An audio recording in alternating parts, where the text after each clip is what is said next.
on guys, my name is Hyper and today I wanted to talk about the Naval Strike DLC, which is almost out for a week now on the Xbox One, so I think I have a pretty good understanding of the DLC and what's been added. Now the very first thing I did when I started playing the DLC was playing the new game mode called Carrier Assault. I was very much looking forward to this game mode since it was new and we needed something refreshing, so I immediately jumped into that. Now when I jumped into my first round of Carrier Assault, I immediately noticed that there was something wrong, because there was lag all over the place, rubber banding was happening, and it basically came to the point where it was unplayable. You can see it in the background right now, and I think you can imagine that this is quite frustrating if you want to try this new game mode for the first time and this is all that you're getting. Now it was especially worse when you were in a vehicle such as the new hovercraft, a rib boat, or basically any water vehicle on the battlefield. Now another small skilled game mode such as Rush, Team Deathmatch or Domination, it was basically lag free. It was only happening on the big game modes such as Naval Strike or Conquest Large.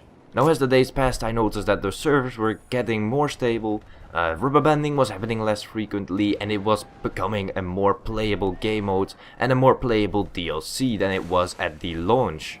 Now if we're gonna take a look at the maps that were added in this DLC, we have Lost Islands, Naval Strike, Wavebreaker and Operation Mortar. So I can say visually there's been an improvement and I really like the looks of the maps. Now of course there are more important things than just how the maps look, and that is how the maps are designed. Now the first thing I noticed when I joined one of the Naval Strike maps is that the vehicles are located behind your carrier, which is preventing them from spawn killing or enemy vehicle stealing, which I thought was quite a clever map design decision from DICE. Now if we're gonna be honest, vehicle stealing and spawn killing is basically a problem in every FPS, and that is why I think that placing the vehicles behind the carrier is a smart decision and really prevents from stealing and spawn killing. Now if we're gonna take a closer look at the map, we can see that DICE decided to really fulfill the needs of every single player on the battlefield. Each map has got the big open spaces and each map has the tight close quarter spaces such as the submarine base. Now if you're playing for example Conquest, you can decide to stick on the outsides and really get that big open map feel. And if you're more like a close quarter type of player, you can stick to the insides, where basically all the close quarter action is focused. So if you want to play as an infantry, even though the maps are really big, each map has those confined spaces where you can still battle as an infantry and have a good time in close quarters. And if you want the big open vehicle warfare feel, then you can also do that within the same map, which I think is quite a good map design decision. Now we're gonna move on to the new game mode Carrier Assault. In my opinion, Carrier Assault is extremely fun to play, and it offers a diversity on the battlefield. Now at the moment, Carrier Assault is my favorite game mode to play. I prefer it over Conquest or Team Deathmatch or Domination or basically any other game mode there is. I think Carrier Assault offers something refreshing and I think many people were in the need of such a thing. Now quickly, if you don't know how it works, it basically starts off as Conquest. When the enemy carrier is below 50%, you board the enemy carrier, you blow up those two MCOMs and you win the game.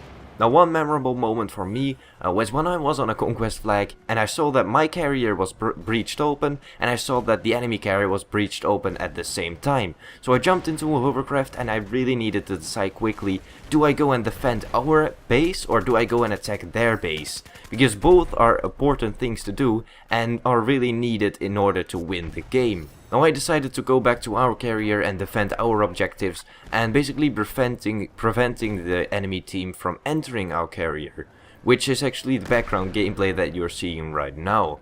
Now when I was defending our carrier, I really felt like I was doing a good job and I was really contributing a lot to the team. And so eventually we won that game, and for me that is what Battlefield is all about. Those moments, those intense moments really make this game fun for me. Now as for the weapons that came with the Naval Strike DLC, I'm not gonna go into much detail because I'll be making weapon review videos of all the Naval Strike weapons. I'll do that in separate videos, so I'm not gonna go into much detail in that for now. The graphics of those videos are in the making, so yeah, definitely stay tuned for that. So yeah guys, the end of this video is near, and I wanted to thank all of you for the support that I have been getting lately. I've been growing like crazy, and I really appreciate all the support that I get. So yeah, that was the end of this video. Thank you for all the support, and as always, thanks for watching.